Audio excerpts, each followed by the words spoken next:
Hey everybody, you're listening to the Smoke Meat Podcast. I'm your host, Brad Pittman. Smoke Meat's brought to you by Joe's Underground at the corner of 8th and Broad in Augusta, Georgia. You need to go on down there. It's in the bottom of the Lamar building. Just such a great place. You would love it. From the time you walk in the first time, you feel like family. You feel like you've been there so many times. Jeremy and the gang strive to make everyone feel at home, and it works. It shows. Great food, great drink, great people. When this quarantine's over, everybody go down to Joe's and just have a ball. There's going to be a huge party when it's over, I guarantee. That's the corner of 8th and Broad in Augusta, Georgia, in the bottom of the Lamar building. Today on Smoked Meat, my guest is a director named John D. Hancock. John's such a great guy. He has directed such things as the classic horror movie Let's Scare Jessica to Death. He also directed Bang the Drum Slowly and Weeds with Nick Nolte in it. And also a newer movie called The Girls of Summer. We're going to talk to him about all of those and get his insight on everything. So without further ado, we're going to crank this thing up on Smoked Meat. Hey, how you doing today, John? I'm doing good. It's a little kind of rainy up here near LaPorte, Indiana, but it's finally spring, you know. Yeah, washing some of that pollen away. Yeah. Yeah, we had ours last night here in Georgia. It wasn't too bad, so I'm happy for a little bit of rain. I just hate whenever it does it real bad. Oh, we've had a lot here. It's just been constant the last 10 days, yeah. Yeah, we did that a little while ago. I'll tell you, I've looked over some of your work. Before I do one of these things, I always do the homework, a little bit of it. I do the IMDb thing and the Wikipedia and all that good stuff, just so I have a clue, but I was already familiar with a lot of your work. So I've been really excited to do this. We've had to postpone it a couple of times. You've directed so many great things. What got you started in the entertainment business as a director? Well, my father was a musician, and I wanted to be a musician, violinist, and I went to Tanglewood one summer and played in the orchestra there. And I was 18, and there was a 13-year-old boy there that was about 10 times better than I was. And that somehow cured me of wanting to be a violinist. So when I went to college, I looked at, kind of cast about for something else to do, and I thought maybe I'll act. Mm-hmm. And I read for a production of Three Sisters, and I didn't get cast. And I thought, well, why don't I direct? So I lied and told people that I had directed in high school, mm-hmm. and they let me direct. And I started directing in college, and I directed a lot of plays in college. And I knew immediately by the time I did the second one that this was what I wanted to do. So I'm one of those people that found out very early what they wanted to do. That's a gift. And then, well, they say maybe it's better to not know until much later. But at any rate, I knew right away. And the year after I got out of college, I went to New York and I did a hit off Broadway, and that got me started working in the theater. And then maybe, I don't know, 8 or 9 years later, I got a grant from the American Film Institute to make a short. And it was called Sticky My Fingers, Fleet My Feet. It was about businessmen that played touch football in Central Park. And it was very funny and got nominated for Academy Award. Nice. And then I started getting offers to do features, and I did Let's Scare Jessica to Death and Bang the Drum Slowly. And I started to work as a director, and I have been ever since. I've been supporting myself at this for 60 years. Okay. 59 years. So just for a minute or two anyway. Man. What? Just for a minute or two anyway. Man. Yeah. I tell you, you've just had such a prolific career. I mean, you've just done so much. And for me, I want to act. I've never done it professionally. I've done it in little things here and there, nothing that really mattered. Yeah. But to me, to be a director would be such such an amazing thing because, you know, you're the one that shapes the whole direction of the movie or film or the play or whatever you're doing. I mean, it's your vision. Well, more so a movie than a play. The playwright really, it's quite a different thing. The playwrights are much more in charge in the theater. You can't change their lines, and you can't, you know, if they want to rewrite it, you can't stop them from rewriting it. Or, you know, they own it, you know, and they lease it to the production. Okay. In the movie business, it's done as work for hire, and the company owns it. And so writers have a different, much less powerful role in the movie business. And the directors pick up the slack on that, and especially if you're a writing director, like I have been from time to time, it really kind of is your project. I mean, although, you know, like in anything, it's a collaborative art form, and you've got all these other people. And the key to directing, of course, is how do you get the most out of all those people? And I teach directing now, too, and I try to help my students learn how to do that. Yeah, because it seems to me, you know, with I'm sure there's some actors who are, you know, don't really have the huge ego, and I'm happy to be here. I'm excited to do this project, and then you probably have the other actors who are nothing but ego, and it's going to be their way, and you've got to figure out how to draw what you need out of them. I imagine that can get pretty rough. I've tried to avoid that. I mean, I haven't avoided it entirely, but I've tried to not hire those people because it makes it not fun to go to work. So, I mean, I've mostly, 90% of the actors I worked with were glad to have the job and excited to be there, and, you know, creative about it. And always there's one in any cast, though, that is disgruntled, and you do have to contend with that. But it's not always as serious as it might be. Okay. You know, I remember seeing the movie that you did, Weeds, with Nick Nolte. That was pretty neat. You know, wrote a play in prison, and it takes off. You know. Yeah. That's a pretty neat movie. You know, I imagine there were some challenges with that. Well, we worked in a lot of prisons. Well, I was about to say, you know, working actually in prisons. You know, shooting real inmates, fighting real guards in the riot sequence, and that kind of stuff. So that was, but that was exciting. To take a movie company in and out of a prison, it kind of slows you down because you all have to be searched and go through metal detectors and all that, right? But it wasn't all that difficult. We're very organized, and we had been planning it. The line producer and I had been, Bill Bottolato had been planning it for so long that we had it really pretty well worked out. It was based on a real guy. There was a guy in San Quentin named Rick Clucci who wrote a play, and it got him out, and he married a San Francisco drama critic and took it on the road. And I actually saw the open night performance in New York. That the review that the play gets, this terrible vicious pan that the play gets in the movie, is the review that he actually got. Nice. Yeah. Well, you know, I hate to get on these things and become the fanboy, because, you know, to me, I feel like it's such a privilege talking to everybody that I get to, you know, and I don't want to be that guy, you know, who like, oh, you know, I remember sitting, if everything's just the greatest. I hate being that guy.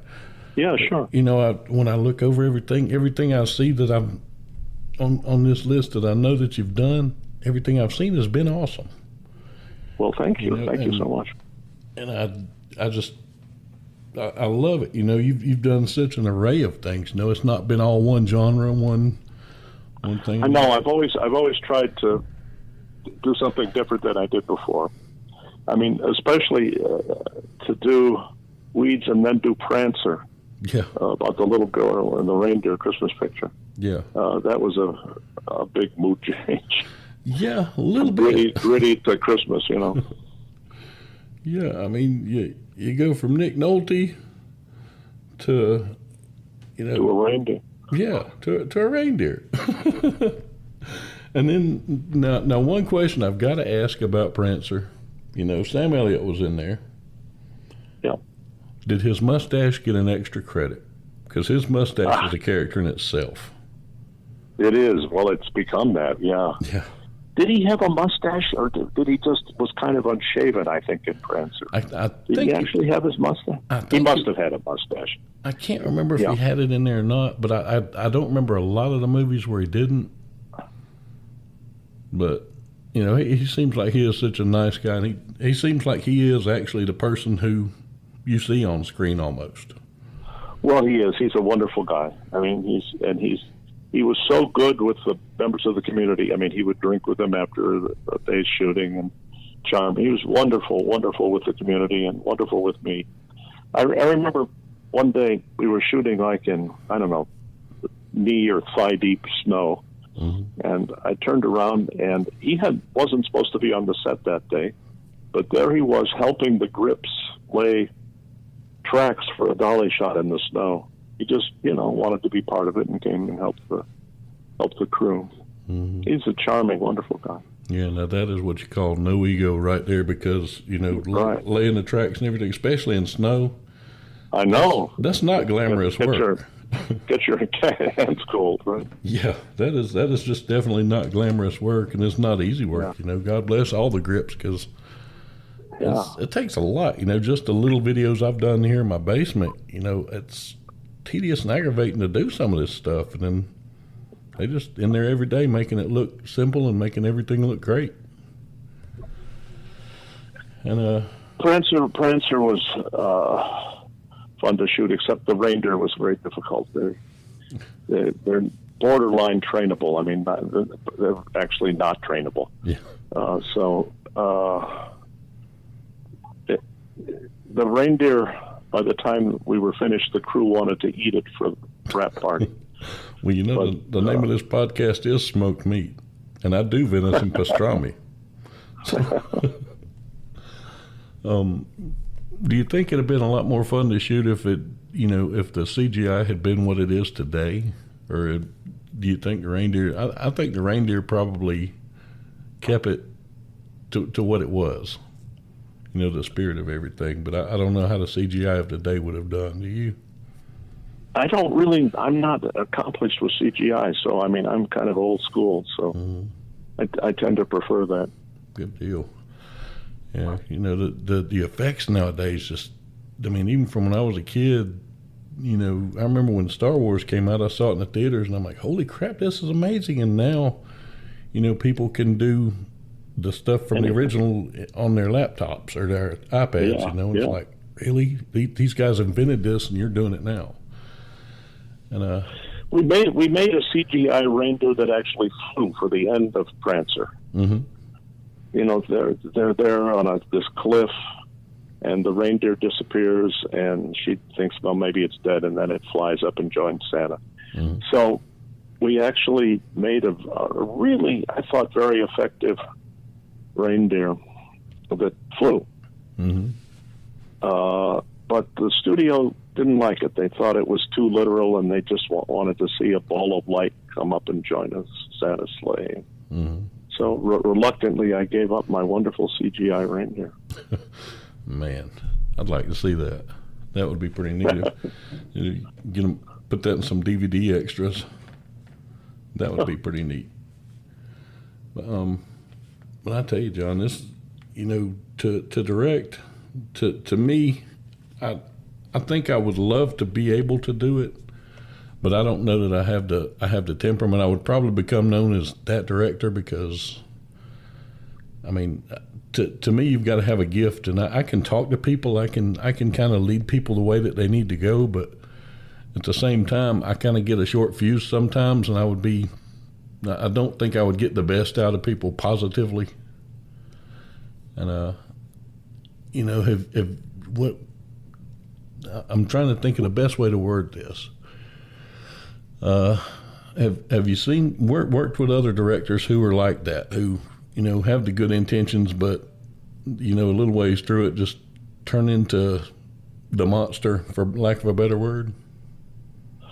Well, as a director, you don't see much of other directors' work. Mm-hmm. I mean, that's a strange and maybe not good thing. You might do better if you spent more time observing other people, mm-hmm. just hanging out on other people's sets, watching them work, mm-hmm. see how they do things. But mostly you just kind of find your own way. I mean, I can have a short fuse too, but I try not to have it be too short. Mm-hmm. And I can control that, mm-hmm. to some degree. It's all tactical. I mean, you can't just blow up because you want to. You have to choose your point and mm-hmm. and really carry the whole crew with you. Otherwise, you're the jerk. Mm-hmm. You struggle not to be the jerk. Yeah. Yeah, 'cause I imagine once that happens, it's kind of like doing stand-up. While you got them laughing, everything's right. good, but when you lose them, you've lost them, and you got to work hard to get them back. Exactly. Right. Yeah. Yeah. Well, now when it comes to making a movie or making a TV show or anything, what's kind of your favorite genre to make? If you had to pick one, if they said, "All right, John, this is what you can go back and you can be 20 again, and you can direct for the rest of your life again, but you can only do this genre," what would you do? Well, I'd like to do a lot of Shakespeare. Okay. I have 3 projects now that I'm trying to get on. Mm-hmm.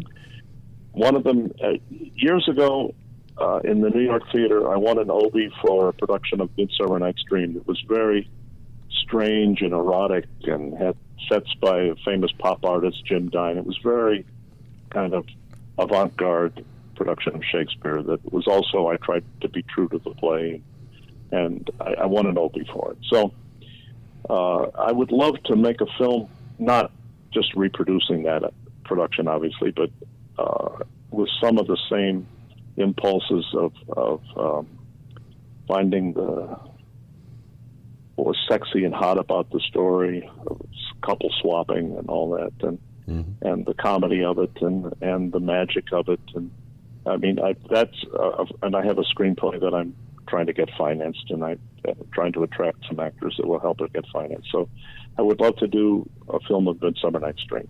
Okay. Then I've just finished a screenplay about idealistic bank robbers with families. And they have a kind of strange downward spiral, and it's called South by Southwest, and they travel from up around where I live down past you to the Florida Keys and on to Havana at the very end. Okay. So it kind of moves South by Southeast. And I'm in the middle, well, I'm not even in the middle, I'm on like page 25 of a new scary screenplay set in New York. So I've got 3 quite different things. If they say scary in New York for a Georgia boy, that's kind of redundant right there. Yep. Yeah. No, I know you got a new one that just came out.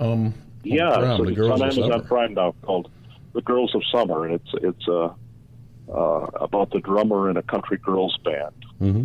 who gets involved with an established country star and writes a song declaring her love, and it's too soon. He doesn't want to get into it that deeply with her. But then, of course, when she becomes famous, he wants her back. But by then, she's involved with somebody else. It's got a lot of good country music in it, and it's I don't know. I'm glad that it's streaming now, because it has the right spirit for this time when people, it's easy to feel that. Yeah, I guess it is. Yes, I mean you do watch it and feel good. Yeah, well, that's kind of what we need right now. I mean, since this thing started, there has been so much, just a flood of things coming out, because one, they can't go out in theaters right now because Right. Well, that's what we did. We were going to open, in New York and L.A. the traditional way, but it just seems like the right time to let people be able to watch it at home. Yeah, I'm looking forward to watching. I'm actually going to watch it tonight. Oh, great! Because I've watched so many things, and I've gotten so many good things from people that I've had on here, and I'm looking forward to this because it sounds really great. And I see it's got a lot of young actors and actresses in it, which is really awesome. Yeah.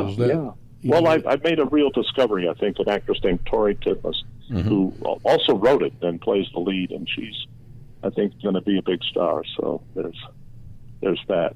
Mm-hmm.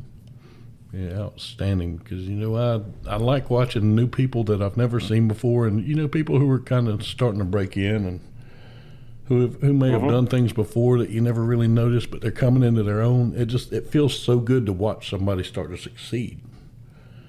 I agree. And anybody that you've ever done that with, when I'm on the ambulance, I've been doing it for almost 30 years. If somebody rides with me that's new, or I teach somebody or something like that, I call them one of my kids, because a piece of me goes on with them throughout their career and their life. Yeah, and, of course. I'm that's sure, rewarding. And I'm sure as a director, like this, that's one of your kids now. Yep. And that's so awesome. Well, I gave De Niro one of his first jobs, so that was very satisfying to watch. Oh, I bet that was awesome. To work with a young De Niro. Yeah, he just came in and read for it, and I thought, oh, this guy is good. Very cool. Yeah. Which one was that? Bang the Drum Slowly. Okay. Baseball picture. Yeah. That's right. My mind is gone today. I tell you, I'm happy that we have people like you who have gone for so long, who have done so much and have given us so many things, so many memories. Because this is what I use to wind down. I love to watch movies. I love to, I get into them. I'm lost for 2 hours. I don't have to think about this bill or this call that I went on, and it's an escape. And I want to thank you so much for that.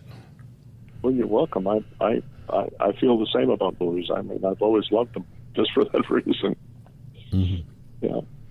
And I drive people at work crazy, because just about any situation that we can talk about or anything that we do, I can quote something from a different movie. And it's just... Do they hate that? Well, they laugh about it, but you can tell it's like, really? You came up with this? Or I can see a person and think, if their hair was a little bit different and their ear was moved up just a little bit, that would look just like this person. And they'll look at them and just start losing it because it's true. Yeah. But I've just got that kind of strange mind, I guess. I don't know. But, I love unique looks. I watched a movie today that I haven't seen in forever. You remember the Phantasm movies? The what? Movies it was Phantasm. They were horror movies, started back in 79. Oh, man, I don't remember. There was an actor in there named Angus Scrim, and he just had the perfect look for this movie. He was they called him the Tall Man. And those are actually on Prime now. But you'll have to watch them. They're just, man, they're good. They're the old 70s horror is what it is, and they're good. But just that look, I love people that have a certain look about them. Excuse me. But is that the coronavirus cough? No, that's the I'm stupid and smoke cough. Yep. As much protective gear as I've been wearing over the last couple of months, if corona can get to me, it has grown claws. Oh yeah. 'Cause I wear the mask and the gown and the gloves and all that stuff on the ambulance, and when I'm at home, I've actually been sequestered to my studio in the basement for the last couple of months because of this thing, because I don't want to get the wife and the kids sick with it. And I don't have it, of course, but I'm so high risk, I don't want to take that chance. I know. I agree. Me too. I'm staying home. Yeah. You know, one thing I'm hoping comes out of this, and I'm noticing more and more, is a lot of creativity and a lot of productivity is coming out of it. Have you noticed that? Well, I find that I mean, I'm enjoying writing. Mm-hmm. Yeah. Yeah, and I think it's going to be interesting to see when this thing. I don't think it'll ever be over. But No. when we get back to whatever our new normal is, you know, what the entertainment industry is going to be like, because obviously, you know, no one's going to want to sit right next to somebody in the theater again, not a stranger. You think ever? Well, it's going to take a little while. Yeah, I think that there's a vaccine. Yeah, and I hope that the theaters and the live venues can survive until then, because man, they're hurting right now. Me and my wife have been really lucky. You know, we haven't missed a check through this thing because we've been essential. But there's a lot of people in a lot of businesses out there that, man, they're hurting. Oh my God, yeah. And I hope that they're able to survive and come back from this thing. Yeah.